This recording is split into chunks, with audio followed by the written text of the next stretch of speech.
Hi అండి, అందరూ ఎలా ఉన్నారు? వీడియో చూసే వాళ్ళందరూ లైక్ చేయండి, షేర్ చేయండి, కామెంట్ చేయండి. అలాగే మన ఛానల్ని సబ్స్క్రైబ్ చేసుకోండి. అలాగే బెల్ ఐకాన్ కూడా ప్రెస్ చేయండి. ఓకే అండి, ఈరోజు నేను చూపించబోయే రెసిపీ వచ్చి బ్రోకలీతో బ్రేక్ఫాస్ట్ అండి. అది ఎలా చేసుకోవాలో ఇప్పుడు చూసేద్దాం.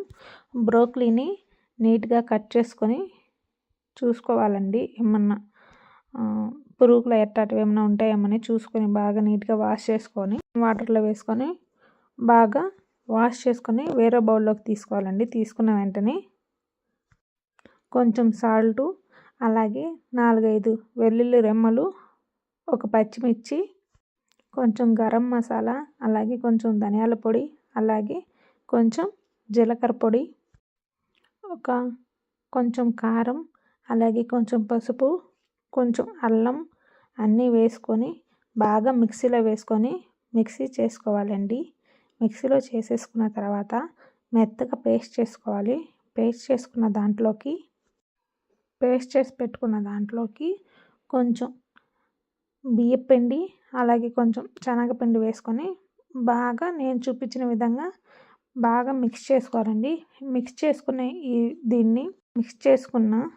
దీన్ని బాగా మిక్స్ చేసుకున్న తర్వాత నేను కొంచెం తీసి పక్కన పెట్టుకుంటున్నానండి. ఎందుకంటే కొంతమంది నాన్ వెజ్ తినేవాళ్ళు ఉంటారు, కొంతమంది వెజ్ తినేవాళ్ళు ఉంటారు కదా. అలాగా ఈరోజు నేను నాన్ వెజ్ తినండి, ఓన్లీ వెజ్ను. అందుకని కొంచెం నేను పక్క తీసి పెట్టేస్తున్నానండి. దాంట్లోనే మిక్స్ చేసుకున్న దాన్ని కొంచెం నాకు ఎంత కావాలో అంత తీసి పక్కన పెట్టేసుకున్నాను. దాంట్లో 2 ఎగ్స్ వేసి అలాగే బాగా మిక్స్ చేసుకోవాలండి. మిక్స్ చేసుకొని పక్కన పెట్టేసుకోవాలండి. ఒక 5 మినిట్స్ పక్కన పెట్టేసుకున్న తర్వాత బాగా మిక్స్ చేసుకొని పక్కన పెట్టేసుకున్న తర్వాత దోశలు పోసుకుంటాం కదండి, ఆ పెనం పెట్టుకొని కొంచెం బటర్ అప్లై చేయాలండి. బటర్ అప్లై చేసి చిన్నగా ఆమ్లెట్లు వేసుకుంటాం కదండి, అట్లా చిన్న దోశలాగా వేసేసుకోవాలండి. వేసుకొని అటు ఇటు తిప్పుతూ ఉండాలండి. అయితే చాలా హెల్తీ రెసిపీ అండి బ్రోకలీ. చాలా వాటికి బెనిఫిట్ ఆరోగ్యానికి. మీరు కూడా చేసుకొని తినండి. మార్నింగ్ తింటే చాలా మంచిది. ఇలా చేసుకోవాలని ఏం లేదండి. బ్రోకలీని కాస్త ఒక 5 మినిట్స్ బాగా సాల్ట్, కొంచెం పసుపు వేసుకొని కూడా ఉడకపెట్టుకొని తినొచ్చు. క్యారెట్ అవన్నీ వేసుకొని కూడా తినొచ్చండి. అలా కూడా చేసుకుని తిన్నా కూడా హెల్త్కి చాలా మంచిది బ్రోకలీ అనేది. ఇలాగా బటర్ అప్లై చేసుకొని చిన్న దోశలు లాగా వేసేసుకుంటే అటు ఇటు కాల్చుకోవాలండి. నేను చూపిస్తున్న విధంగా చేసుకోండి.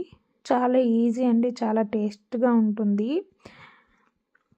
ఇంకోటి నేను పక్కకు తీసి పెట్టుకున్నాను కదా అండి, దాన్ని ఏం చేస్తానంటే అలాగే ఉంటుంది. దాన్ని చిన్నగా మనం వడలు చేసుకుంటాం కదండి, అలాగా కట్లెట్ లాగా చిన్నగా అద్దుకొని వేరే బాండల్లో ఆయిల్ వేసుకొని అటు ఇటు దాన్ని కాల్చుకోవాలండి. కాల్చుకొని బ్రౌన్ కలర్లోకి వచ్చిన తర్వాత దాన్ని కూడా తీసేస్తానండి. ఒకటి చూపిస్తున్నాను కాబట్టి ఇంకోటి చూపించలేకపోయాను. ఆల్రెడీ ఒక వీడియో తీస్తూ ఉన్నాను కాబట్టి పక్కన వేరే దాంట్లో కూడా అవి చేస్తూ ఉన్నానండి. మీకు చూపించడానికి కుదరలేదు, లాస్ట్లో చూపిస్తాను ఎలా వచ్చాయో. కానీ టేస్ట్ మాత్రం చాలా బాగుందండి. చూస్తున్నారు కదా, అటు ఇటు తిప్పుకొని తీసేసుకొని దీంట్లో కాంబినేషన్ మీ కాడ గ్రీన్ చట్నీ ఉన్నా లేకపోయినా టమాటా సాస్ అయినా సరే, పైన చాట్ మసాలా వేసుకొని కూడా ఉత్తదే తినేయవచ్చండి, అంత టేస్ట్గా ఉంది. ఇది నాన్ వెజ్ అండి, ఇది వెజ్ ఓన్లీ. చూడండి లోపల ఎంత బాగా సాఫ్ట్గా కుక్ అయిందో, పైన క్రిస్పీగా, చాలా టేస్టీగా, చాలా ఎమ్మీగా వచ్చిందండి. ఓకే అండి, బాయ్.